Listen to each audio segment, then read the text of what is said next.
Hello everyone.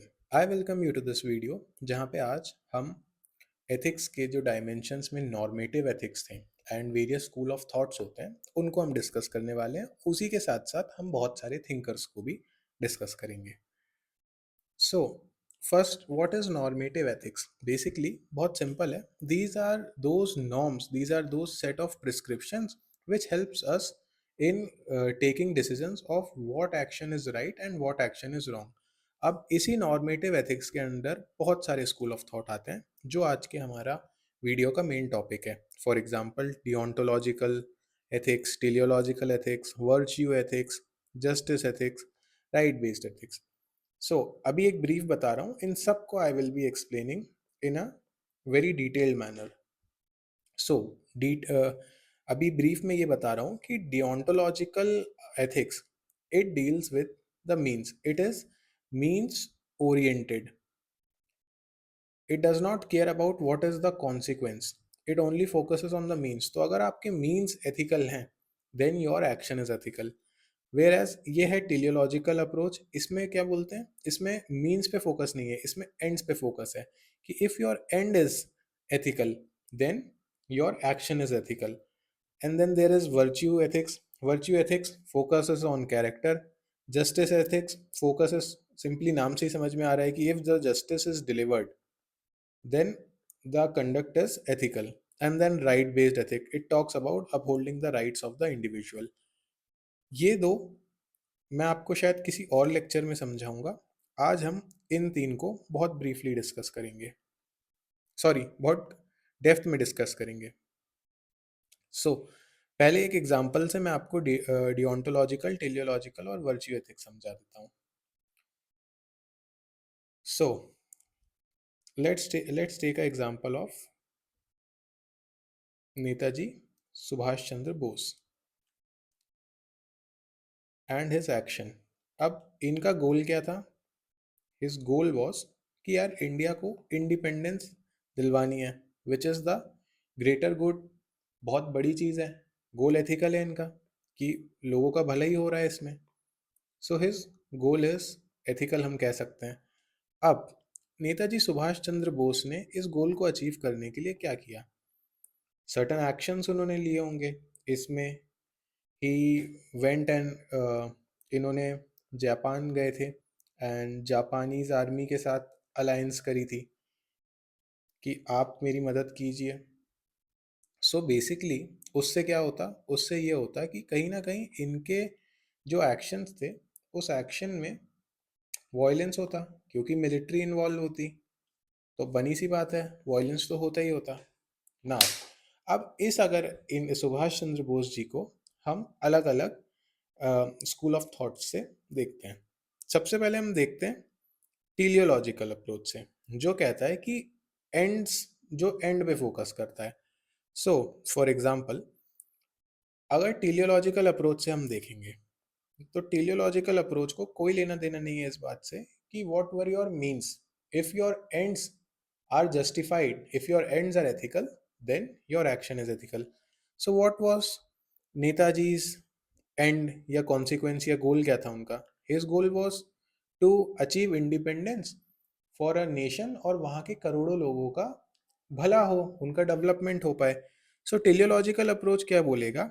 वो बोलेगा कि yes, Netaji Subhash Chandra Bose was ethical. लेकिन अगर हम इसी चीज को डियोंटोलॉजिकल अप्रोच के चश्मे से देखें तो क्या होगा? डियोंटोलॉजिकल अप्रोच बोलता है कि your means should be ethical. If your means are ethical then your conduct is ethical. लेकिन यहाँ पे सुभाष चंद्र बोस के मीन्स में यानी एक्शन में क्या था? यहाँ पे तो वॉयलेंस था। अब वॉयलेंस तो किसी भी तरीके से एथिकल नहीं है। So the deontological approach will say कि Netaji Subhash Chandra Bose was unethical, his conduct was unethical because his means were not right. तो डियोंटोलॉजिकल अप्रोच के हिसाब से कोई एग्जांपल आप सोच के देखिए कि किसके मीन्स सही थे। इसमें फिर एक एग्जांपल डियोंटोलॉजिकल अप्रोच बोल देगा कि Mahatma Gandhi was right. Why he was right? Because उनका मीन क्या था? उनका मीन्स था independence through non violence. So his means were ethical कि हम नॉन वायलेंट रहेंगे। तो his conduct is also judged as ethical. Virtue ethics का क्या इसमें रोल रहेगा? अगर वर्च्यू एथिक्स के चश्मे से देखें हम, तो वर्च्यू एथिक्स बोलेगा कि मुझे ना तो मीन से कोई लेना देना है कि इंडिपेंडेंस कैसे ले रहे हो, और ना आपके एंड से कोई लेना देना है कि इंडिपेंडेंस लेके आप कितने लोगों का भला कर दोगे। मुझे ये बताओ, जो इंसान ये काम कर रहा है उसका कैरेक्टर कैसा है? अगर इनका कैरेक्टर ठीक है तो his conduct is also ethical. So virtue ethic बोलेगा कि हाँ, नेताजी सुभाष चंद्र बोस भी एथिकल है and Gandhi ji is also ethical, क्योंकि दोनों के कैरेक्टर्स एथिकल हैं। दोनों अच्छा काम करना चाह रहे हैं। Basically both of them are ready to sacrifice themselves for their nation and for the people of their nation.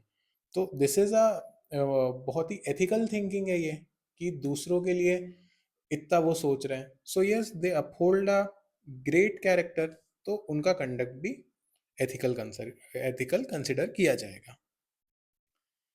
I hope this is clear. Now एक और एग्जांपल से समझाता हूँ। सपोज ये एक पीवाईक्यू भी है।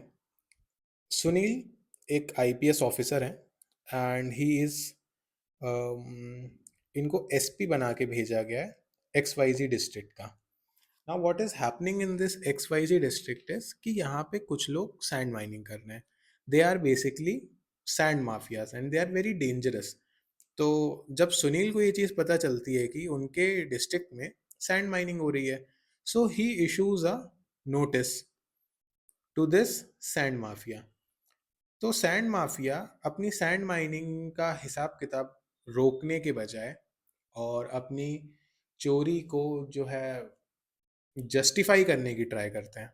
वो ये नहीं कहते कि नहीं नहीं, मैं गलत कर रहा हूँ या मैं नहीं करूँगा या मुझे फाइन लगा दो, जेल डाल दो। वो इनको बोलते हैं कि आपने ये जो नोटिस जारी किया है इसको वापस ले लो। अगर आपने इस नोटिस के ऊपर कोई भी आगे रिपोर्ट बनाई या कोई भी कार्रवाई करी तो I will kill you as well as your family. अब सुनील के पास क्या ऑप्शन है? देखो, सुनील के पास यहाँ पे दो कन्फ्लिक्टिंग पर्सपेक्टिव हो सकते हैं।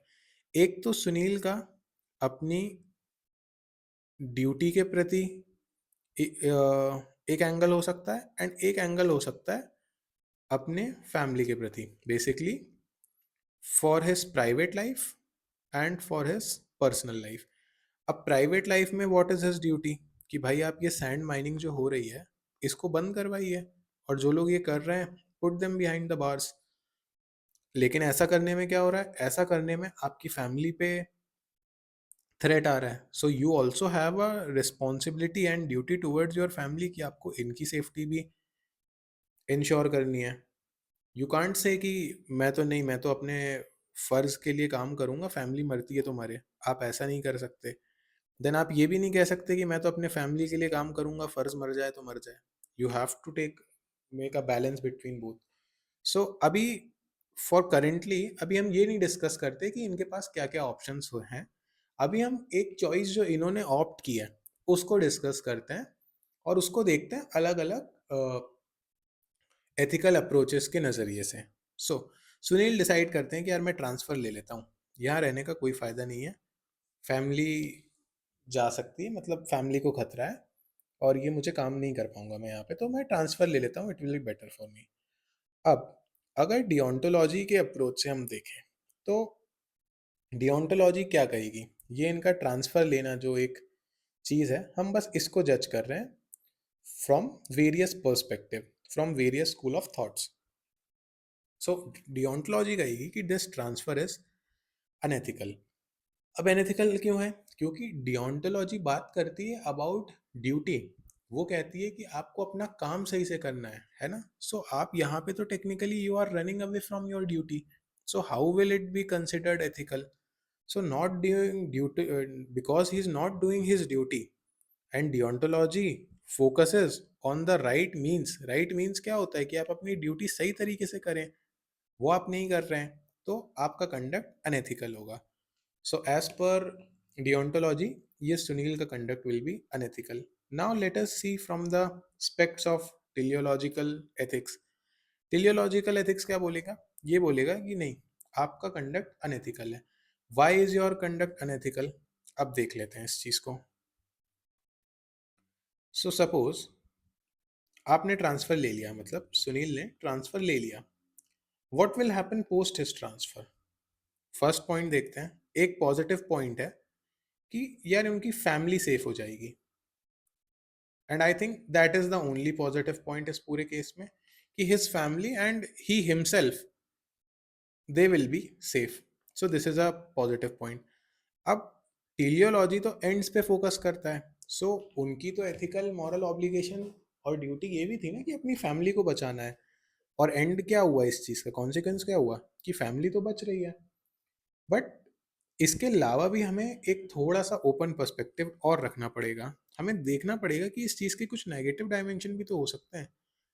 जब सुनील वहां से चले जाएंगे तो वहां पे करप्शन रुकेगा नहीं और बढ़ेगा। सुनील एसपी हैं, इसका उन और उनका इस तरह से भाग जाना उनके सबॉर्डिनेट्स पे, जो टीआई होंगे, जो एडिशनल एसपी होंगे, जो नीचे उनके पुलिस फोर्स होगी, उनको क्या मैसेज देगा कि यार जब एसपी साहब से नहीं हुआ तो हमसे क्या ही होगा। तो हम तो बढ़िया करप्शन करते हैं, छोटा मोटा पैसा लेते रहते हैं और मैटरों को सेटल करते रहेंगे। इनसे तो एसपी साहब नहीं लड़ पाए, हम क्या लड़ेंगे। पब्लिक क्या सोचेगी? सोचो कोई मीडिया रिपोर्टर ने इस सैंड माइनर के अगेंस्ट में छापा होता विद दिस बिलीफ कि नया एसपी आया and he is a good guy and he will work to uphold the rule of law. आप तो भग गए, अब तो इनके भी जान के लाले पड़ गए। हो सकता है आपने इस रिपोर्टर को प्रोटेक्शन दे दी हो, पुलिस प्रोटेक्शन। आपके जाने के बाद जो अगला आएगा वो ज़रूरी थोड़ी है ये पुलिस प्रोटेक्शन रखे, इसकी भी लाइफ थ्रेट में हो गई। तो one life is again in threat. या ऐसा कोई भी एक्टिविस्ट हो जो इनके अगेंस्ट में बोलता हो तो उनकी भी लाइफ थ्रेट में है। फिर पब्लिक जो उम्मीद लगाए बैठी थी कि एसपी साहब कुछ करेंगे, उनका भी तो आपने ट्रस्ट जो है इरोड कर दिया है। फिर आपकी खुद की जो एक फाइल बनती है ब्यूरोक्रेसी में कि आपने कैसा काम किया, वो फाइल आपकी खराब होगी, आपके खुद के कैरियर पे ये एक धब्बे जैसा देखा जाएगा। सो यू सी, इतने सारे एंड्स हमने निकाले, इसमें से पॉजिटिव क्या है? बस एक है। नेगेटिव क्या है? एक, दो, तीन, चार, पाँच, छः, and there are many more negatives जो मैंने डिस्कस नहीं किए हैं। आप और इन पे चीज़ें सोच सकते हैं क्योंकि बहुत सारे कॉन्सिक्वेंसेस होंगे। सो इफ यू सी कि when teleology is saying that Sunil's work is unethical, so teleology is basically focusing on the end, it is focusing on the consequence। Consequence में हमें दोनों देखने पड़ेंगे, पॉजिटिव भी नेगेटिव भी। And जब हम ये देख रहे हैं कि there are more negative consequences than positive consequences, on that basis we are saying that it is unethical. तो टेलियोलॉजिकल अप्रोच भी यही कहेगी कि यार your ends are not right, क्योंकि majority of them are wrong ना, जस्ट वन इज राइट। तो इसको तो हम नहीं कंसिडर कर सकते इतने सारे के अगेंस्ट में। सो इट विल से कि if your consequences are not right, एक कि आप बैड प्रेसिडेंट भी सेट कर रहे हो, ये भी एक दिक्कत है। So your if your consequences not right then your conduct is unethical. I hope यहाँ तक समझ में आ गया। देन वर्च्यू एथिक्स क्या बोलेगा? सिंपल सी चीज़ है, ये सुनील जी ने जो ट्रांसफ़र ले लिया, तो ट्रांसफ़र ले लिया मतलब he is afraid of that sand mafia. आप वहाँ पे एसपी हैं, आपके पास इतना पावर है, आपकी इतनी रिस्पॉन्सिबिलिटी है, आप उससे भाग रहे हो। भागना किसका काम होता है? To run is the job of the coward. आप पीठ दिखा के भाग रहे हो टेक्निकली। सो योर कैरेक्टर क्या हुआ? You have a coward character, you have shown the value of cowardness. तो अगर कावर्डनेस एथिकल है क्या? नहीं, कावर्डनेस इज अ मतलब नेगेटिव टर्म हो गया ये तो। So it is unethical. So virtue ethics बोलेगा कि this conduct is unethical because the character here is of a coward. और आप एक आईपीएस ऑफिसर जो एसपी है, जिसके पास डिस्ट्रिक्ट के लॉ एंड ऑर्डर मेंटेन करने की जिम्मेदारी है, you won't be expecting him to be a coward. I hope all this is clear. ये तीनों आपको स्कूल ऑफ थॉट्स थोड़े थोड़े अभी समझ में आ गए होंगे। Now we will be moving towards deontological ethics. अब हम डिटेल में देखते हैं। So firstly, what is deontological ethics? So deontological ethic is an ethical theory that states the righteousness or wrongness of an action depends on whether it follows moral duties, rules, obligation, rather than on its consequence. मतलब and से फर्क नहीं पड़ता है, means से फर्क पड़ता है. मीन्स डिसाइड कि यार your conduct was ethically right और इट वाज अनएथिकल और रॉन्ग. अब डियोंटोलॉजिकल एथिक्स के जो स्कूल ऑफ थॉट है, इसमें एक फिलोसोफर है, he is a major major contributor and a brilliant guy, और बहुत इंपॉर्टेंट है इनको पढ़ना, that is Immanuel Kant. So now अब मैं आपको इमैनुअल कांत के बारे में समझाऊंगा. So when I will be teaching you Immanuel Kant, ज़्यादातर जो चीज़ें मैं बोलूँगा ये उन्हीं के पर्सपेक्टिव हैं, मोर और लेस. तो अगर इसमें आपको कुछ लगे गलत या किसी चीज़ से आप डिसएग्री करें, तो एक बार टॉपिक ख़त्म होने का वेट करिएगा, क्योंकि ज़रूरी नहीं है कि इनकी भी बोली हुई हर चीज़ें सही हो, हम इनके डिमेरिट्स भी देखेंगे एंड में. तो थोड़ा सा बस have patience and listen to me patiently. So Kant क्या कहते हैं? कांत सेज कि पहले तो ये जर्मन थे, थोड़ा एक ब्रीफ बता दे रहा हूँ आपको. So he says the only thing that is unconditionally good is a goodwill. इनका ये कहना है कि दुनिया में जो भी चीज़ अनकंडीशनली गुड होती है, the only thing that is unconditionally good is a goodwill. उसके अलावा everything is bad. For example courage. अब आप अगर कांत साहब से बोलेंगे ना कि courage is a good value, तो कांत साहब उस चीज़ को डिनाई करेंगे. He will say no. Why? Because he will say कि यार करेज तो टेररिस्ट में भी होता है ना.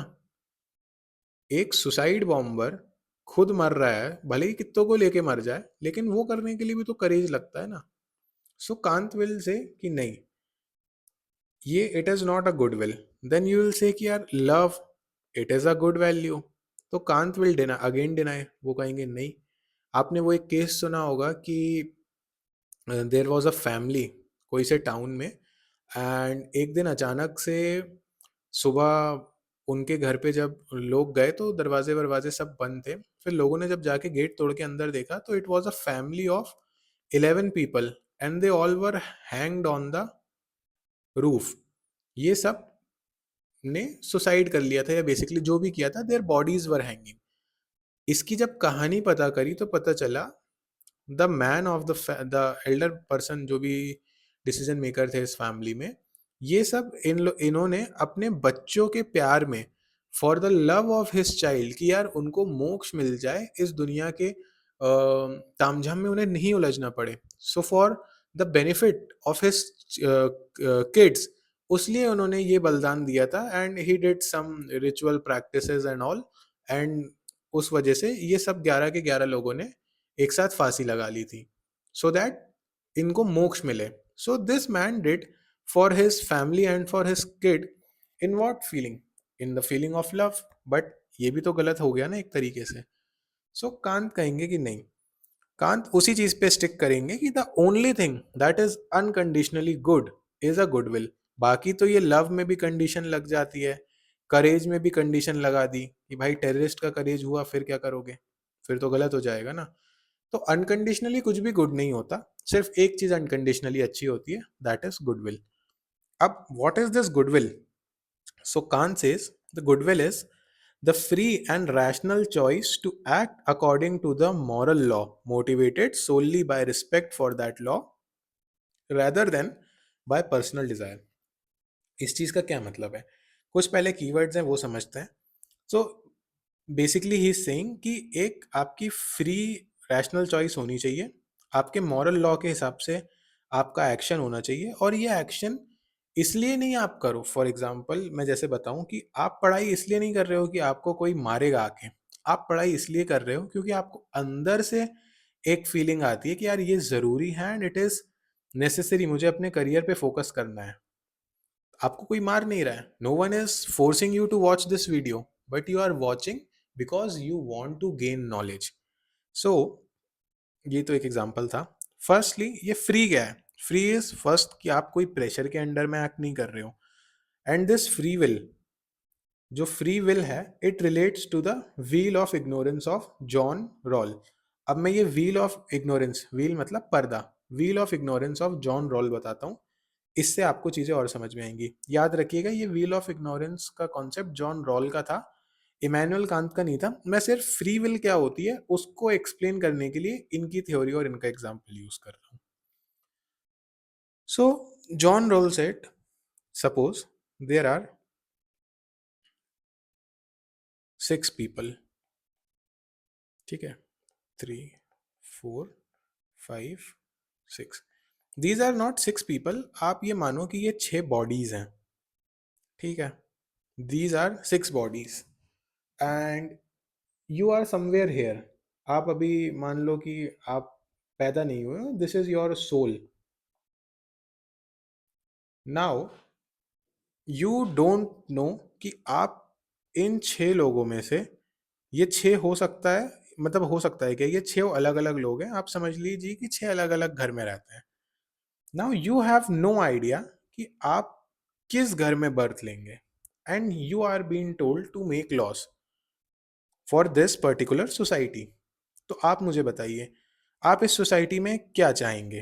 कि इस सोसाइटी में वर्ण सिस्टम होना चाहिए, कास्ट सिस्टम होना चाहिए, कलर बेस्ड डिस्क्रिमिनेशन होना चाहिए,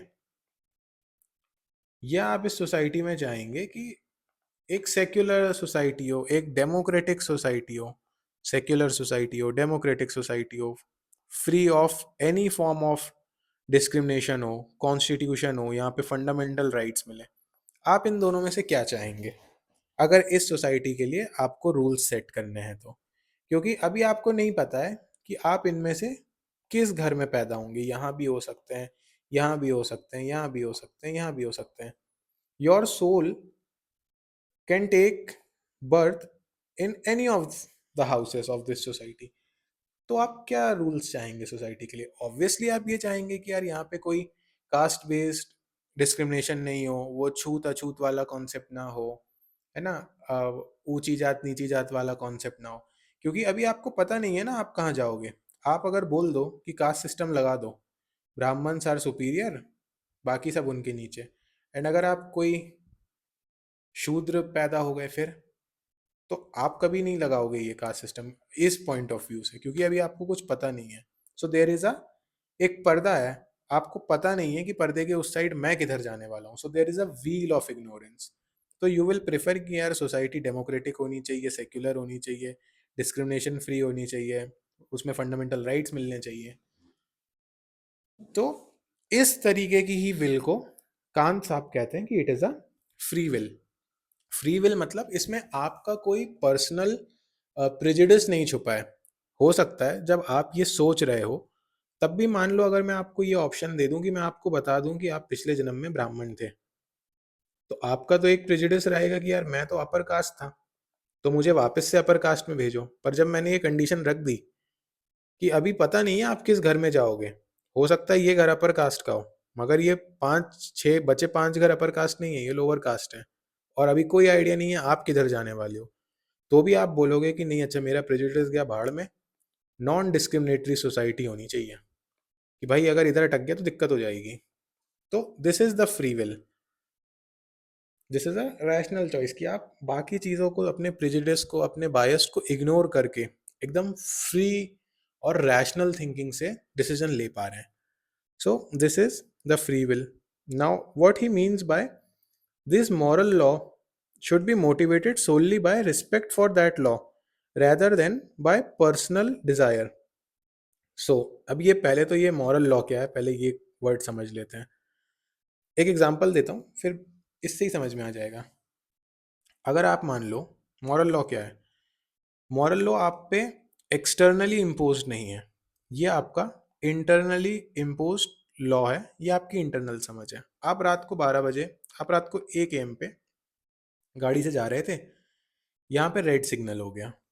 अब आप अपनी, sorry for my bad drawing, अब अपनी आप गाड़ी इस सिग्नल पे रोकेंगे या नहीं रोकेंगे? यहाँ पे कोई ट्रैफिक पुलिस नहीं है, यहाँ पे कोई कैमराज नहीं लगे. आपने अगर ये लॉ तोड़ भी दिया, तो ना आप पे कोई फाइन होगा, ना इस लॉ तोड़ने के कोई कॉन्सिक्वेंसेस होंगे.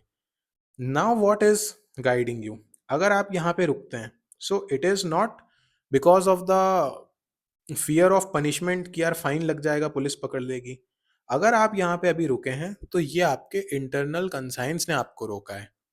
तो that is what is known as moral law, कि आप अंदर से क्या सोचते हैं, चीजों को कैसे, एक्शंस को अपने जज करते हैं.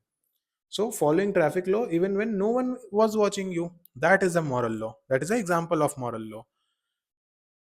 जैसे एथिक्स में कहते हैं कि अगर आपको किसी को गिल्टी जज करना है, फॉर एग्जांपल मान लीजिए ये एक रूम है, इस रूम में यहाँ पे मैं हूँ, यहाँ पे एक इंसान बैठे हुए हैं, ये शायद कोई लोअर कास्ट के हैं एंड मैं अपर कास्ट का हूँ. सिर्फ एग्जांपल दे रहा हूँ, मैं ऐसा कुछ भी प्रमोट बिल्कुल नहीं करता. सो कहाँ गए, ये था मैं अपर कास्ट, ये थे यहाँ पे एक इंसान लोअर कास्ट, ये भी इंसान मैं भी इंसान, हम एक रूम में.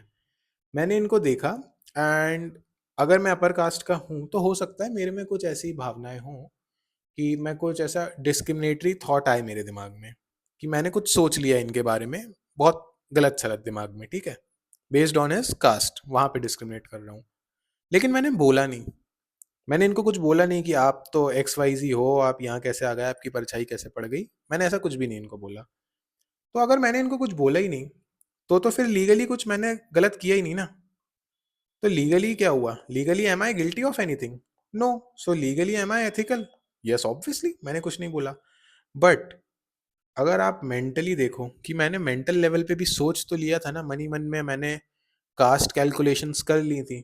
सो am I guilty in that ways? Ethical चश्मे से देखें so am I guilty? Yes obviously I am guilty. कि अगर मैंने सोचा भी, मैंने गलत सोचा भी तो भी मैं गलत हूँ. मैं गलत कर देता तो मैं लीगली भी गलत हो जाता, मगर अगर मैंने सोच भी लिया गलत करने का तो भी मैं एथिकली तो गलत हो गया हूँ. सो अब इसी चीज को आप समझने की कोशिश कीजिए. Free and rational choices to act according to the moral law, जो हमें अंदर से गाइड कर रहा है, motivated solely by respect for that law. कि यार मैंने उनको सिर्फ इसलिए कोई कास्ट बेस्ड डिस्क्रिमिनेटरी रिमार्क नहीं दिए क्योंकि मुझे लॉ से डर, मुझे लॉ का कोई डर है, बट इसलिए क्योंकि मेरे मॉरल लॉज हैं and I respect them rather than मेरी पर्सनल डिजायर्स क्या हैं उसके. So I hope this is understood कि गुडविल क्या होती है. So Kant said the only thing that is unconditionally good is a goodwill. And what is goodwill? It is the free and rational choice to act according to the moral law, motivated solely by respect for that law, rather than by personal desires or even for the uh, fear of punishment for not following that law. Moral law को थोड़ा सा और discuss कर लेते हैं. अब ये जो मॉरल लॉ है, इसका सोर्स क्या हो सकता है? What can be the source? दो सोर्स हो सकते हैं. एक हो सकता है एक्सटर्नल सोर्स, बाहर से कोई बता दी कि ये गलत है. एक हो सकता है इंटरनल सोर्स. मगर एज पर कांत क्या है? एज पर कांत एक्सटर्नल तो बिल्कुल नहीं हो सकता. क्यों नहीं हो सकता यार? अगर एक्सटर्नल हो गया तो ये फ्री विल वाला कंसेप्ट चला जाएगा ना, वो व्हील ऑफ इग्नोरेंस कहाँ जाएगी?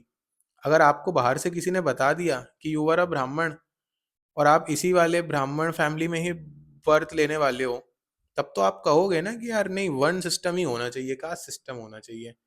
तो फ्री विल कहाँ से आएगी? ये तो एक्सटर्नली आपको चीज बता दी गई है. सो एक्सटर्नली उस लॉ का, जो भी लॉ अप्लाई हो रहा है सोसाइटी में, जो भी मॉरल लॉ है, उसका सोर्स एक्सटर्नल नहीं हो सकता. क्योंकि अगर एक्सटर्नल हुआ तो वो फिर कुछ इन्फ्लुएंस होगा, वो फिर फ्री विल नहीं होगी. तो ये हमेशा इंटरनल होगा. Therefore moral law is a law that you decide freely, rationally, on your own, without any prejudice, bias और discrimination. I hope this is clear.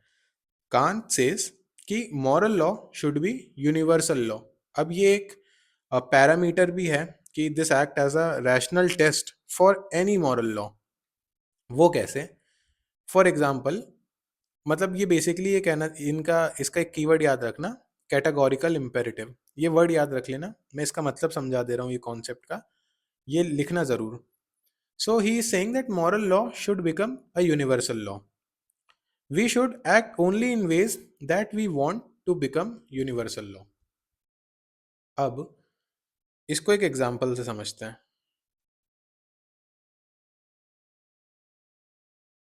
Suppose एक कहीं पे एक केस फाइल होता है. This is a police station. एक case file होता है against this person. He is accused of a rape. अब हो सकता है कि पुलिस को ऐसा लगे, this is the police, police को ऐसा लगे कि यार इन्होंने रेप किया है, बट इनको जुडिशियल प्रोसेस के थ्रू ले जाएंगे तो बहुत टाइम लगता है, क्यों ना क्विक जस्टिस डिलीवर किया जाए। क्विक जस्टिस समझ रहे हैं कैसे? इनका एनकाउंटर कर देते हैं, रास्ते में ले जाते हैं, जीप पलट जाएगी, एनकाउंटर कर देते हैं, तो जस्टिस जल्दी डिलीवर हो जाएगा। अब इसमें ये वेट नहीं करेंगे कि सारे मैटर ऑफ द फैक्ट पता चले। हो सकता है पुलिस को लगे कि यार ये इन्फ्लुएंशियल आदमी है, कहीं मैटर एविडेंसेस से टैंपरिंग ना हो जाए या कुछ हो जाए, तो ये इस तरह से इन्हें जस्टिस देने के लिए तैयार हैं। अब मान लीजिए, या एक काम करिए, ये एग्जांपल छोड़िए, इससे भी इजी एग्जांपल देता हूँ। This is the metro. ये मेट्रो की कंपार्टमेंट है, अंदर से बहुत सारे लोग खड़े हुए हैं इसमें, मतलब बहुत ही भीड़ है, इतनी भीड़ है, इतनी भीड़ है कि पैर रखने की भी जगह नहीं है, एकदम सब चिपक चिपक के खड़े हुए हैं।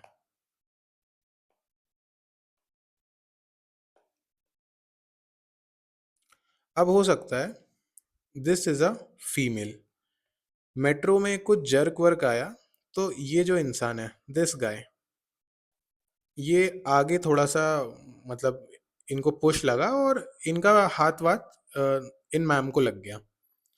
So this ma'am started shouting कि यार इन्होंने मुझे छेड़ा है, या ही हैज टच्ड मी इनएप्रोप्रिएटली। तो ये भाई साहब लोगों ने, और ये भाई साहब लोगों ने मिलके इनके ऊपर इंस्टेंट जस्टिस डिलीवर कर दिया, इनको कूट दिया। अब आप मुझे बताइए, क्या इसकी जगह पे अगर आप होते तो आप यही करते क्या? मतलब अगर किसी को ऐसे गलती से टच हो जाए और ये इंसान जो भी फीमेल है, if she start screaming and asking for help, तो क्या ये लॉ बनाया जा सकता है कि अगर किसी महिला को गलती से किसी ने भी टच कर दिया and she is screaming for help, तो क्या ये लॉ बना दिया जाए कि इस इंसान को कूट पीट दो बिना जाने समझे? ऑब्वियसली नहीं। वैसे ही जो मैं एनकाउंटर वाला केस बता रहा था, हो सकता है पब्लिक सेंटिमेंट में आपको लगे कि नहीं रेपिस्ट है तो उसे मार देना चाहिए, मगर उसकी जगह पे अगर आप होते और आपको अगर किसी फॉल्स केस में फंसाया जा रहा होता, ऐसा होता है ना कई बार कि कुछ कुछ विमेंस होती हैं, मतलब न्यूज़ में बहुत सारा ऐसा आता रहता है कि फॉल्स केस में फंसाया जाता है। तो अगर आप उसकी जगह पे होते तो आप क्या बोलते हैं कि नहीं एनकाउंटर ठीक है, एनकाउंटर कोई मॉरल लॉ, यूनिवर्सल लॉ बना देते हैं कि कहीं कोई भी रेप का केस आए तो जुडिशरी वुडिशरी छोड़ो, आप तो एनकाउंटर करो। तो अगर इसको यूनिवर्सल लॉ बना दिया और हमने आपको रख दिया उस विक्टिम पे, अब कर दें आपका एनकाउंटर, तो आप बोलोगे नहीं। सो इस तरह का लॉ आप नहीं चाहोगे कि यूनिवर्सल लॉ बने, क्योंकि एक कंडीशन है, यूनिवर्सल लॉ तो अनकंडीशनल होने चाहिए। फिर एक एग्जांपल, आई होप ये समझ में आ गया होगा ना कि मतलब मैं क्या समझाना चाह रहा हूँ, कि हमें उसी तरह से एक्ट करना चाहिए, in the ways we should act only in the way we want to become universal, कि we should only we should act only in the ways that we would want to become universal law. अगर आप उस train की भीड़ में खड़े थे, तो आप उस इंसान को मत मारिए जिसको आप जानते नहीं है कि उन्होंने किस इंटेंशन से या जाने अनजाने में टच हुआ है। वरना अगर ये मॉरल लॉ बन गया कि टच होने पे पिटाई होनी है, तो किसी दिन आपकी भी हो जाएगी। या आप उस एनकाउंटर को मत सपोर्ट कीजिए जो आप नहीं चाहते हैं कि यूनिवर्सल लॉ बने, वरना किसी दिन आपके साथ भी हो सकता है। इसका एक और एग्जांपल देता हूँ। मान लो दिस वाज अ पर्सन, ये लास्ट एग्जांपल दे रहा हूँ, इससे सब क्लियर हो जाना चाहिए। This is a person, he committed a crime, he committed a crime and ये भाग गए। नाउ व्हाट हैपेंड इज कि गवर्नमेंट ने बोला कि यार अब तो जस्टिस डिलीवर करना पड़ेगा, बुलडोजर भेजो। बुलडोजर आया एंड इनका घर वर जो है वॉज शैटर्ड। अब दो पर्सपेक्टिव बताता हूँ। मान लो ये आप हो, आपके घर के सामने एक पॉलिटिशियन रहते हैं, पार्किंग को लेके आप दोनों की हो गई लड़ाई, इनकी बहुत अप्रोच थी, इन्होंने सीएम बीएम या कोई मिनिस्टर विनिस्टर को अप्रोच किया, ये खुद भी बहुत बड़े पॉलिटिकल लीडर हैं, और यही बुलडोजर जस्टिस किसी बहाने आपके घर आ गया। आप मुझे बताओ, अभी जिस चीज को आप एंडोर्स कर रहे थे कि नहीं नहीं नहीं नहीं, ये तो टेररिस्ट था, या मतलब टेररिस्ट तो नहीं था बट हाँ ये तो क्रिमिनल था, तो सही हुआ बुलडोजर जस्टिस हुई। तो अगर इसी को आपने लॉ बना दिया कि bulldozer justice is now a law, तो इसका ऐसे मिसयूज होके ये बुलडोजर किसी दिन आपके घर के सामने भी तो आ सकता है। So would you want this action of bulldozer justice to become a universal law? इसका मैं एक एग्जांपल देता हूँ, रियल लाइफ एग्जांपल है। अ, मुझे मैंने न्यूज़पेपर में पढ़ा था, I don't remember the city and the name of the people. एक इंसान थे, he committed a heinous crime, ठीक है, and then government, then administration ने एक्शन लिया। एडमिनिस्ट्रेशन ने क्या किया, एडमिनिस्ट्रेशन गया घर पे, एडमिनिस्ट्रेशन ने इनका एड्रेस निकाला इस क्रिमिनल का, इनके घर पे गए, and they delivered bulldozer justice. Bulldozer justice होने के बाद पता चला कि भाई ये इंसान तो यहाँ पे रेंट पे रह रहा था, ये तो उनका घर ही नहीं है, तो ये घर तो किसी और का था, ये तो जानते भी नहीं इसने क्या किया क्या नहीं किया, ये तो बस कल ही रात को आया था इनके घर पे रहने के लिए, और अगले दिन कांड करके चला गया, घर इनका टूट गया, जो भी एक्स वाई जी पर्सन थे। अब आप बताओ, आप इस बुलडोजर जस्टिस को यूनिवर्सल लॉ बनाओगे क्या? इस पर्सपेक्टिव से सोचना है कि ये घर आपका भी हो सकता है, जिसमें आप किसी को रेंट पे दें and he commits the crime, और उसके क्राइम कमिटमेंट पे एडमिनिस्ट्रेशन आपका आके घर तोड़ दे, ये समझ के कि वो यहाँ रह रहा था तो उसका घर है। तो आपका तो वही हिसाब हो जाएगा ना कि खाया पिया कुछ नहीं, घर गया बाहर आना। सो यू वोंट वांट कि इस टाइप के एक्शंस को यूनिवर्सल लॉ बनाया जाए। So this is basically what Kant is talking in the categorical imperative. So he is saying that moral law should become universal law. अगर कोई भी ऐसा लॉ है जो आप यूनिवर्सल लॉ नहीं बना पा रहे हो, मैंने जितने भी एग्जांपल दिए, तो ये सब मॉरल लॉ नहीं बनने चाहिए। बुलडोजर जस्टिस मॉरल लॉ नहीं हो सकता है, एनकाउंटर मॉरल लॉ नहीं हो सकता है, मॉब लिंचिंग मॉरल लॉ नहीं हो सकता है, क्योंकि किसी दिन आपकी भी हो सकती है। तो ये मॉरल लॉ नहीं हो सकते क्योंकि ये यूनिवर्सल लॉ नहीं हो सकते। तो this acts as a rational test for any moral law, कि अगर कोई भी मॉरल लॉ यूनिवर्सली अप्लाई कर सकते हैं, then only it is considered a moral law. अगर अप्लाई नहीं हो रहा है, then it can not be a moral law if it is not a universal law. Then फिर कांत क्या कहते हैं कि moral law should be an absolute law. Why? क्योंकि कांत साहब ने कहा था कि लॉज जो होते हैं वो तो अनकंडीशनल होते हैं ना। तो कांत के जितने भी लॉ होंगे, इनमें इफ्स एंड बट्स की कोई ऑप्शन नहीं होगी, ये अनकंडीशनल होगी। हम बात ही स्टार्टिंग से काहे की कर रहे हैं, the only thing that is unconditionally good is a goodwill. तो अनकंडीशनल पे बहुत ज्यादा फोकस है, हर चीज अनकंडीशनल होगी। आप इफ्स एंड बट्स लगा देंगे देन काम नहीं चलेगा। So moral law should be an absolute law, कि अनकंडीशनली गुड है। आप इसमें ये नहीं बोल सकते कि बुलडोजर जस्टिस अच्छा यहाँ पे ठीक था, यहाँ पे गलत है, it was correct here but it is wrong hair, ये इफ्स एंड वर्ड्स नहीं लगेंगे। जो भी लॉ बनेगा अनकंडीशनल रहेगा, उसमें फिर कंडीशन नहीं आनी चाहिए, that will have uniform application. तो इसमें कंडीशन आ रही है, तो it can not be a moral law because it is not a absolute law. Absolute law का एक और एग्जाम्पल देता हूँ। एग्जाम्पल ये समझिए कि अगर एक लॉ बनाता हूं मैं कि झूठ बोलना ठीक है, lying is right if it is required to save a life. अब इसको बना देते हैं हम, इसको हम एक कंडीशनल लॉ बना देते हैं। कांत क्या कह रहे हैं, लॉ होना चाहिए अनकंडीशनल, हमने बनाया है कंडीशनल, क्योंकि हमने लाइंग इज राइट के आगे ये इफ लगा दिया, if it is required to save a life. तो हमने एक कंडीशनल यूनिवर्सल लॉ बनाया। अब देखते हैं इसका क्या होगा। मान लो एक कमरे में, यहाँ पे एक कमरा छोड़ देते हैं, suppose this is a policeman, ये भाग रहा है एक चोर के पीछे। अब दुनिया में सबको पता है टू सेव अ लाइफ झूठ बोल सकते हैं, ये लॉ है।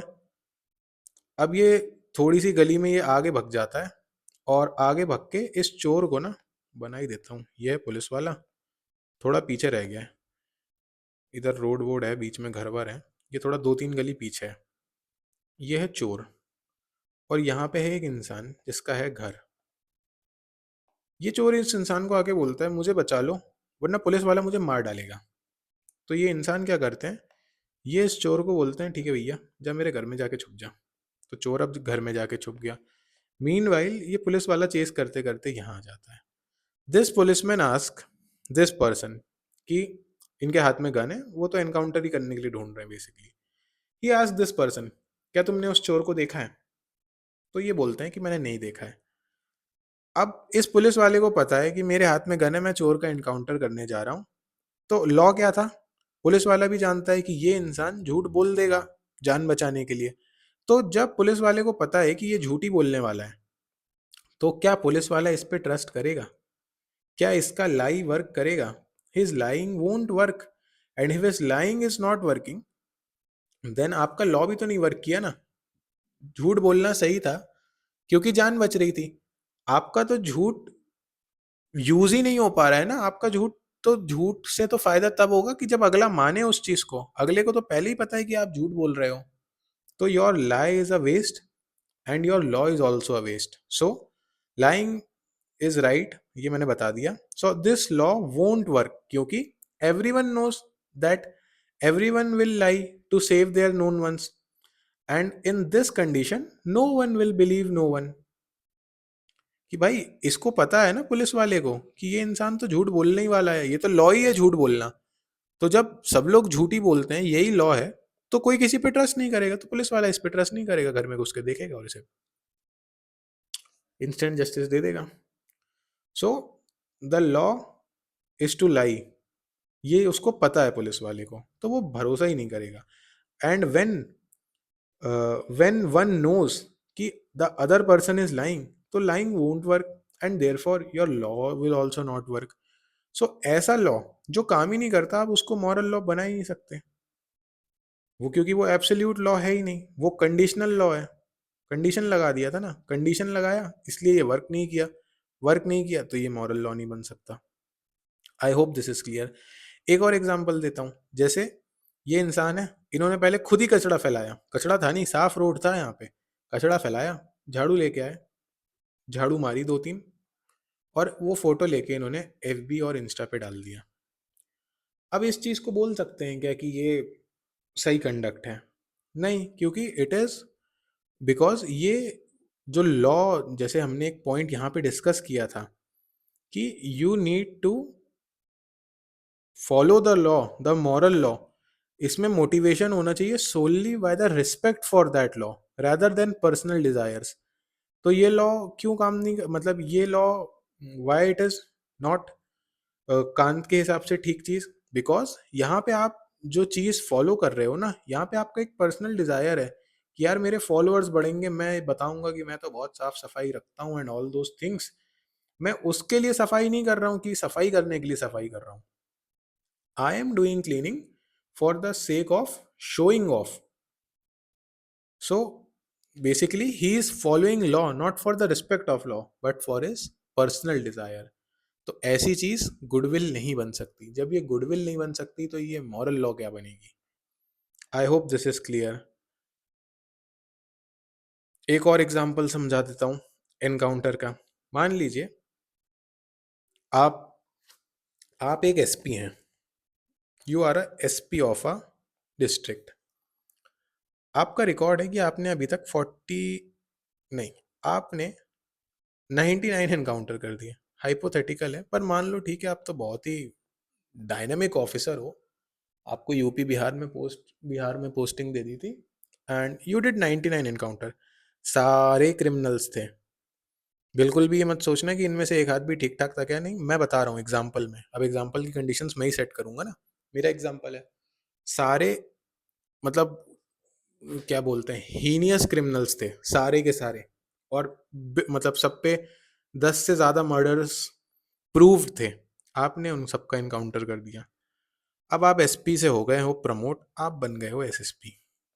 आपके इतने अच्छे काम के लिए आपके ऊपर बना दी है एक वेब सीरीज।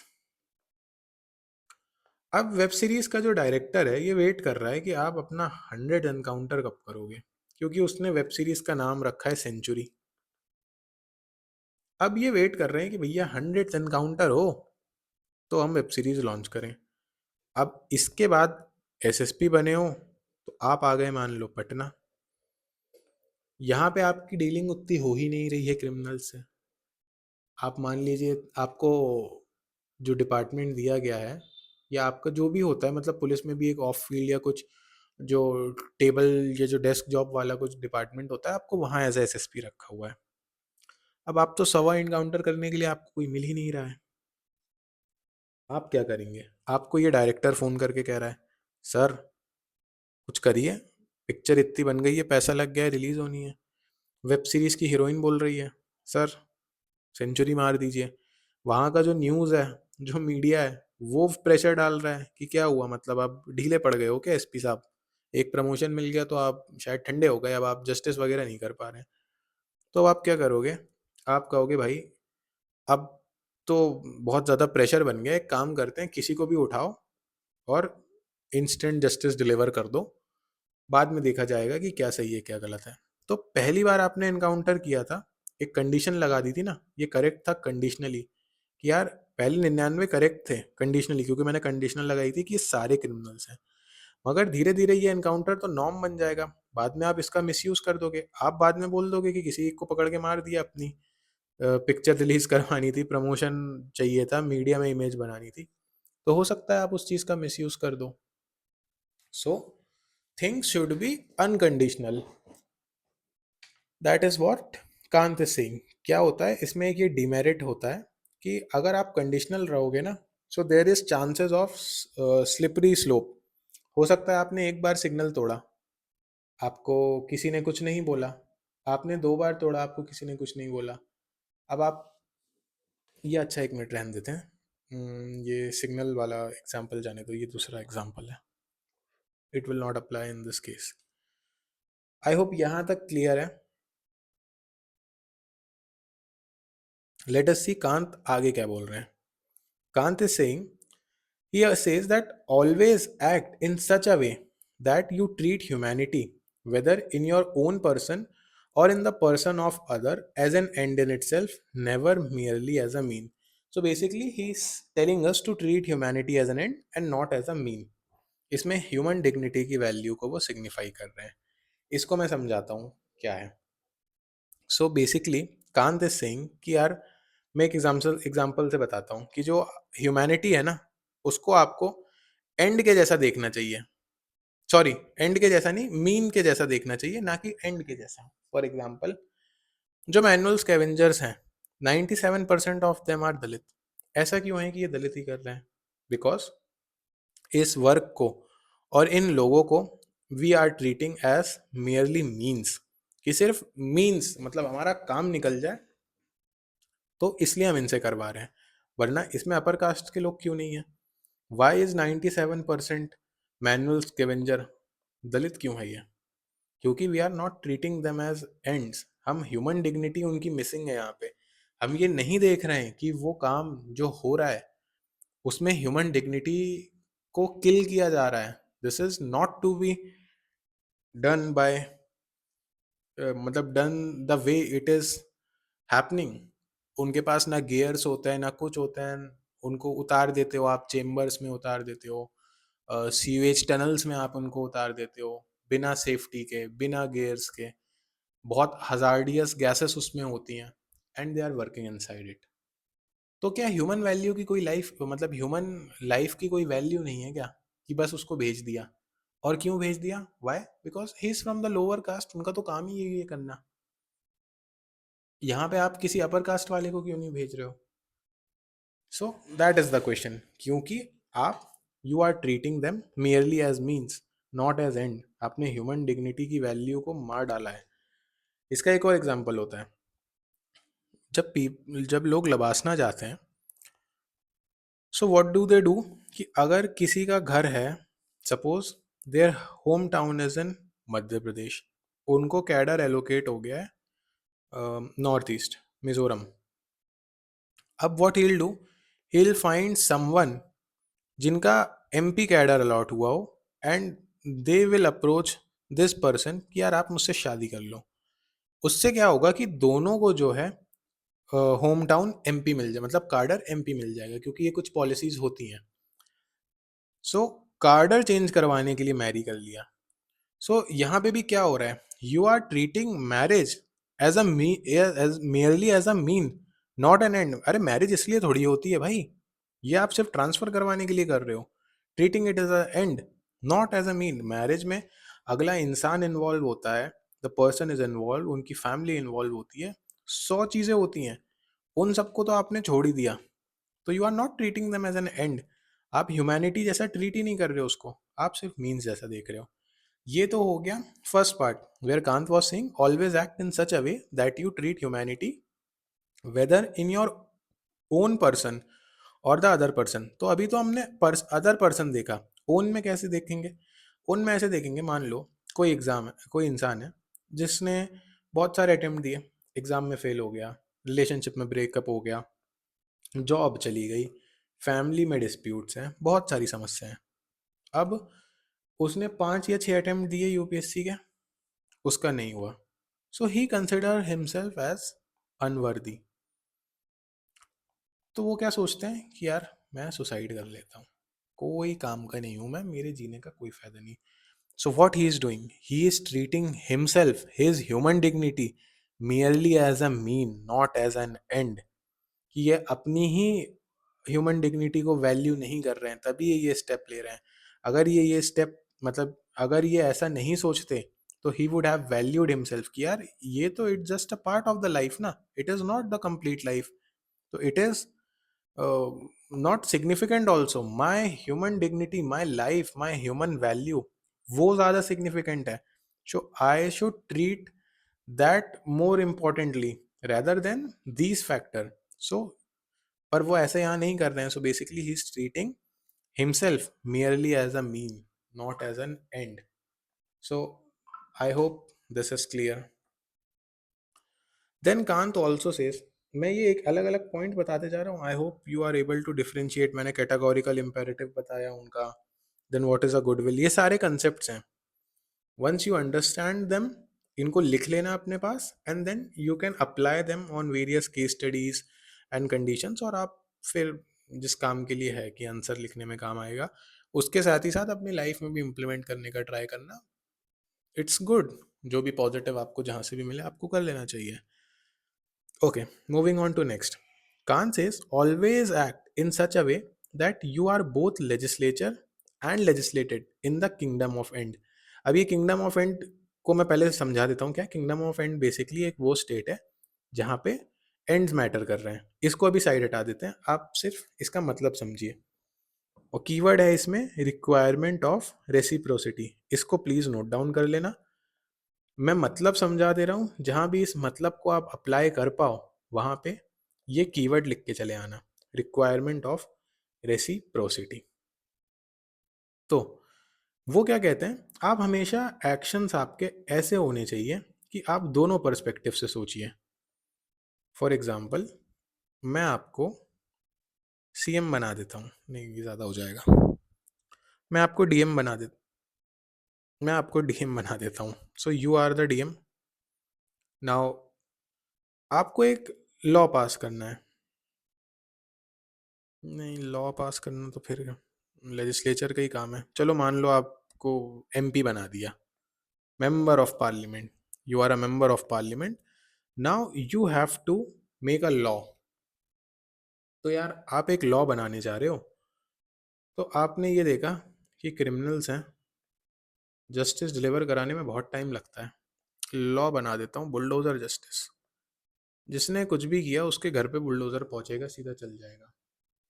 ऐसा इन्होंने बना दिया। मगर कांत क्या कहते हैं, कांत ये कहते हैं कि अगर ये इंसान क्रिमिनल है और इसके घर के ऊपर डिमोलिशन होना ही है, तो आपने क्या किया, आपने सिर्फ सोचा एज अ एमपी, यार मैं ऐसा इंस्टेंट जस्टिस डिलीवरी कराऊंगा, मेरी वाहवाही होगी, वोट मिलेंगे, कुर्सी बनी रहेगी।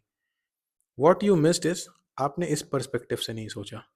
हो सकता है कल को आपकी पार्टी और आप पावर में ना रहें, आपके पॉलिटिकल राइवल इसी लॉ का यूज करते हुए आपको किसी केस में फंसा के आपके घर को डिमोलिश कर दें। ये तो आपने सोचा ही नहीं कि इस लॉ का मिसयूज भी हो सकता है। So this is what Kant is telling us कि always act in such a way that you are both legislature, कि आप लॉ इम्प्लीमेंट कर रहे हो, बना रहे हो, एंड लेजिस्लेटेड, कि यही लॉ आप पे लगेगा तो क्या होगा, in the kingdom of ends, कि एंड में क्या होता है देखेंगे ना, कॉन्सिक्वेंसेस क्या होते हैं. सो उस हिसाब से एक्ट करना चाहिए. ऑब्वियस सी बात है, अगर आप उस हिसाब से एक्ट करोगे कि आज जिस क्रिमिनल को आप जस्टिस डिलीवर करने के चक्कर में घर डिमोलिश करके बुलडोजर जस्टिस को लॉ बना रहे हो, कल को जब आप पावर पावर में नहीं रहोगे, आप पार्टी में नहीं रहोगे, तो इस इंसान की जगह आप भी हो सकते हो, आपका घर हो सकता है, और आपका आपके अपोजिशन वाले ये चीज़ आपके साथ भी कर सकते हैं. आप पे कोई धारा लगा के, कोई केस लगा के आपका घर तोड़वा दें, तो फिर आप ऐसा लॉ बनाओगे ही नहीं ना, कि यार जिसका आपको पता है कि अगर मैं इसको लेजिस्लेट कर रहा हूँ तो कोई दिक्कत नहीं है, but when I will get legislated by this law, दिक्कत हो सकती है. So you won't be doing any such actions. तो that is what Kant is saying. अब आप ऐसा करेंगे तो आप बहुत सारी गलत चीजें नहीं करेंगे. जैसे फॉर एग्जांपल ये हमने बुलडोजर जस्टिस वाले लॉ को देखा. Now let us discuss discuss merits of Kant. Kant के मेरिट क्या है? फर्स्ट, ये ह्यूमन डिग्निटी को रिस्पेक्ट कर रहे हैं. ही is treating human dignity not merely as means but an ends in themselves. So this is uh, a merit of Kant. Then he is emphasizing on rationality and universality. Rationality ये कि आपको जब नहीं पता है कि आपकी सोल कौन सी जगह पैदा होने वाली है, तो आप रैशनली डिसीजन लोगे ना कि यार सोसाइटी में डिस्क्रिमिनेशन रखो ही मत, कि मैं कहीं भी पैदा हो जाऊं मेरे को दिक्कत नहीं होगी, और किसी को भी आइडियली नहीं होनी चाहिए. सो आप रैशनली सोचोगे. एंड यूनिवर्सैलिटी, कि यार आप फिर यही लॉ सब जगह अप्लाई करोगे ना. आप छोड़ो, आपके जैसे यहाँ पे 10 आत्माएं और होती, वो सब सोच रही होती, तो वो भी यही अप्लाई करती, ये भी कहते डिस्क्रिमिनेशन नहीं होना चाहिए, ये भी कहते डिस्क्रिमिनेशन नहीं, डिस्क्रिमिनेशन नहीं, डिस्क्रिमिनेशन नहीं, सब बोलते डिस्क्रिमिनेशन नहीं. तो यूनिवर्सैलिटी तो अपने आप ही एस्टैब्लिश हो जाती जब रैशनैलिटी होती.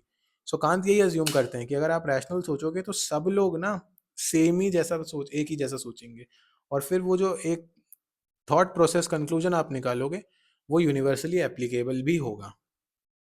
Then obviously slippery slope avoid करते हैं, कि एक बार आपने लॉ ब्रेक किया तो अच्छे इंटेंशन से किया, 99th टाइम किया तो आपके पर्सनल बिलीफ अनजस्ट आ गए. जो मैं ट्रैफिक वाला एग्जांपल एक देते देते रुक गया था ना, कि एक बार ट्रैफिक ब्रेक किया क्योंकि डॉक्टर के पास पहुंचना था जल्दी, दूसरी बार ब्रेक किया क्योंकि यार एक बहुत सीरियस अपॉइंटमेंट थी, बहुत बड़ी मीटिंग थी, करोड़ों रुपए की डील होनी थी, तीसरी बार ब्रेक किया कि मेरा यूपीएससी का इंटरव्यू था.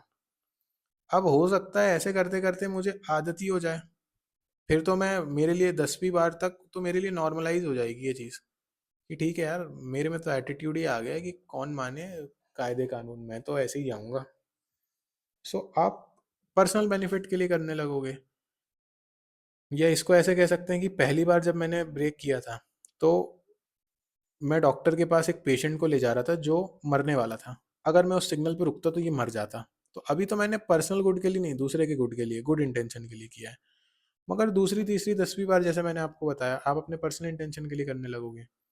जैसे जैसे मेरे फ्रेंड्स मेरा वेट कर रहे हैं, तो उनको वेट नहीं कराऊंगा, सिग्नल विग्नल तोड़ दो, आप अपने लिए भी यूज़ करोगे. तो दिस इज द मेरिट. तो ये होने से बचाता है, कि स्लिपरी स्लोप से आपको बचाएगा, क्योंकि ये आपको फिर कंडीशनल नहीं होने देगा, ये आपको बनाएगा अनकंडीशनल, कि यार सिग्नल नहीं तोड़ेंगे, नहीं तोड़ना है तो नहीं तोड़ना है, इसमें कोई इफ एंड बट नहीं हो सकता है. Then let us discuss demerits of Kant. So he says, मतलब first demerit is not he says, मैं बता रहा हूँ. First demerit is people are judged not just judged on just the basis of the principle but also on the basis of consequence. आपको एक कहानी सुनाता हूँ. Suppose this is a road, this is a road, और ये भी road है, एक चौराहा है, यहाँ से प्रेसिडेंट साहब को जाना था, तो ये रोड को ब्लॉक किया गया, ये रोड को ब्लॉक किया गया. इस रोड पे यहाँ पे एक गाड़ी है, इस गाड़ी में देर इज अ विमेन, और उनके हस्बैंड उनको हॉस्पिटल लेके जा रहे हैं, क्योंकि शी इज़ वेरी सीरियस उनके हेल्थ कंडीशन ठीक नहीं है, मान लीजिए कुछ उनको हो गया है, गिर गई हैं, चोट वोट लग गई है, so she need immediate urgent medical help, वो लेके जा रहे हैं। हस्बैंड ने देखा यार यहाँ तो रोक के रखा हुआ है। हस्बैंड आए, यहाँ पे ट्रैफिक पुलिस खड़ा हुआ था। हस्बैंड गाड़ी से उतर के आए, उन्होंने बोला कि मेरी वाइफ को ये इशू है, नहीं लेके जाएंगे तो बहुत सीरियस कॉन्सिक्वेंसेज हो सकते हैं, आप प्लीज़ जान दें। तो इस बंदे ने बोला कि भाई मेरी ड्यूटी है, वीआईपी प्रोटोकॉल लगा हुआ है, प्रेसिडेंट साहब जाएंगे उसके बाद ही आप जा सकते हो, मैं नहीं जाने दूंगा। इन्होंने बहुत रिक्वेस्ट की, उसने नहीं जाने दिया। अब आप मुझे बताइए, जहाँ से हमने स्टार्ट किया था, कांतियन अप्रोच, इमैनुअल कांत, डिओंटोलॉजी, डिओंटोलॉजी क्या कहती है कि अगर आपने ड्यूटी या जो आपके मीन्स हैं वो सही हैं तो आप सही हो। अब यहाँ पे क्या हो रहा है, यहाँ पे what do you think, means सही है कि नहीं सही है? ड्यूटी कर रहा है ना ये अपनी, इसको तो ऊपर से आदेश आया था कि भाई गाड़ियां रोक के रखनी है, ये तो अपनी ड्यूटी कर रहा है, तो ये तो सही है। मगर अगर मैं बोलूँ कि इनकी डेथ हो गई इस वजह से, तो क्या अब ये सही है? Who is responsible for her death? क्या प्रेसिडेंट रिस्पॉन्सिबल है? वो तो नहीं है, क्योंकि उन्हें तो पता ही नहीं था। शायद अगर उन्हें पता होता कि यहाँ गाड़ी में ऐसी कुछ है, तो हमने कई बार देखा है कि पीएम के भी कॉन्वॉयज, मोदी जी कई बार अपने कॉन्वॉय रुकवा के एम्बुलेंस को जाने देते हैं। तो हो सकता है प्रेसिडेंट पे तो अभी बात ही नहीं आई है, बात तो तुम पे है, तुम्हें तो पता था ना कि यहाँ पे अर्जेंट मेडिकल इमरजेंसी हुई है, तो आपको तो सिर्फ मीन्स नहीं एंड्स देखने चाहिए थे, बट आपने टेलियोलॉज डिओंटोलॉजिकली तो आपने अपनी ड्यूटी कर दी, आप ठीक हो, मगर क्या आप सच में ठीक हो? एज पर कांत भी हो सकता है आप ठीक हो सकता है क्या हुई आप ठीक, क्योंकि आपने तो अपनी ड्यूटी की, मगर are you really right? Was your conduct really ethical? No. ये मेरी मनगढ़ंत कहानी नहीं है, आप सर्च कर लेना, this is a real world news from Kanpur. So ये कांत का डिमेरिट है कि पीपल आर जज not just on the basis of the principle but also on the basis of consequence. Principle मतलब कि वो जज होते on the basis of means. Means क्या है? डिओंटोलॉजी तो मीन्स पे ही फोकस कर रहा है, मीन्स पे, ड्यूटी पे। मीन्स तो सही है कि भाई अपना काम ही तो कर रहा है, बट कॉन्सिक्वेंस क्या हुआ? Death, death of a innocent person.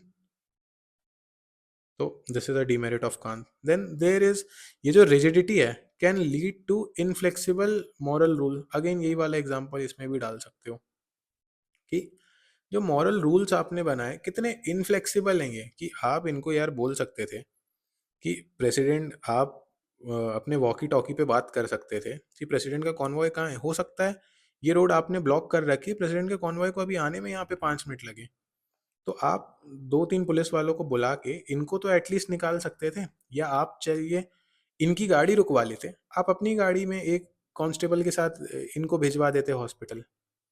आप थोड़ी फ्लेक्सिबिलिटी तो दिखा सकते थे ना मॉरल लॉस को लेके, बट नहीं, ये रिजिडिटी ने आपने तो मॉरल लॉस को ही इनफ्लेक्सिबल बना डाला, मॉरल रूल्स को। सो उससे क्या हुआ? एक लाइफ चली गई, ह्यूमन डिग्निटी को वैल्यू ही नहीं किया। Then there may be conflict of duties. यार मान लो, इसको भी एग्जांपल से समझता हूँ।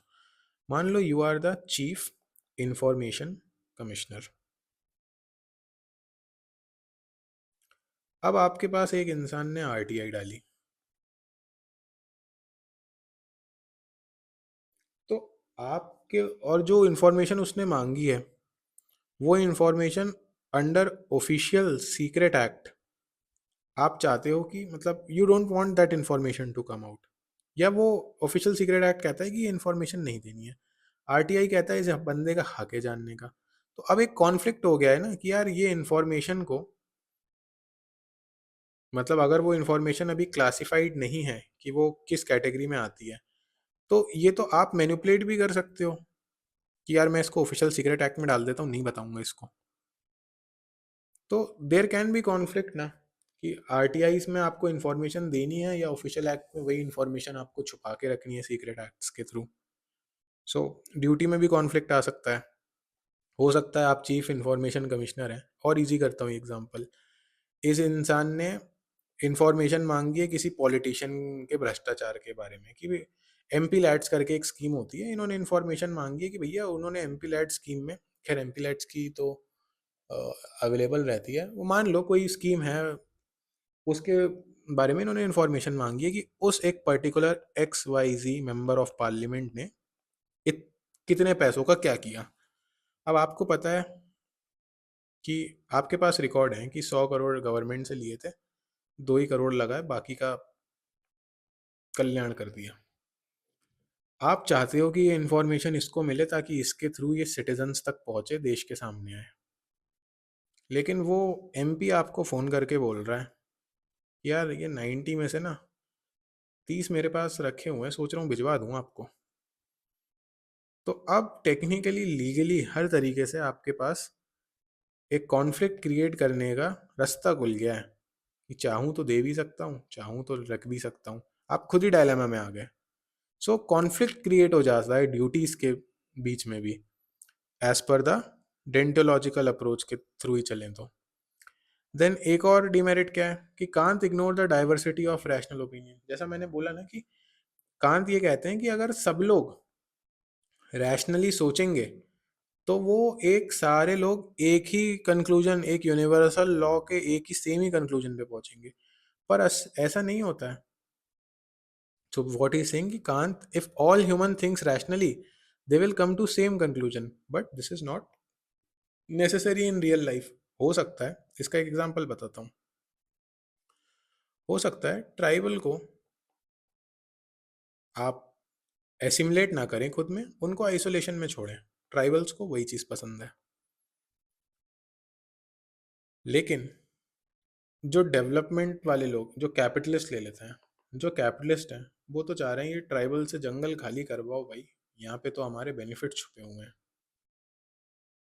तो हो सकता है जब आप इन सबको इकट्ठा बैठाओ तो रैशनली तो ये बोल दें कि यार नहीं, जंगल हटा देते हैं, कोई ज़रूरत नहीं है, या ट्राइब्स को एसिमुलेट कर लेते हैं दूसरे कल्चर में। सो ज़रूरी नहीं है ना, उनका रैशनली सोचना हो सकता है ठीक हो, वो रैशनली सोच रहे हैं डेवलपमेंट के बारे में कि हमें डेवलपमेंट करना है देश में। तो ज़रूरी थोड़ी है कि रैशन उनकी रैशनैलिटी सबकी रैशनैलिटी से, उनका उनकी रैशनैलिटी से निकाला गया कंक्लूजन सबके कंक्लूजन के साथ मैच हो सकता है वो एक काउंटर पर्सपेक्टिव भी आ जाए कि नहीं यार, कि जितना ज़्यादा ज़रूरी आपकी इकोनॉमिक डेवलपमेंट है, उतना ही ज़्यादा ज़रूरी तो ये हमारा इन्वायरमेंट है, ये पेड़ नहीं कटने चाहिए। तो ज़रूरी नहीं है सब सेम कंक्लूजन पे पहुँचें। जो इकोनॉमी की बात कर रहा है वो भी रैशनल है, जो इन्वायरमेंट की बात कर रहा है वो भी रैशनल है।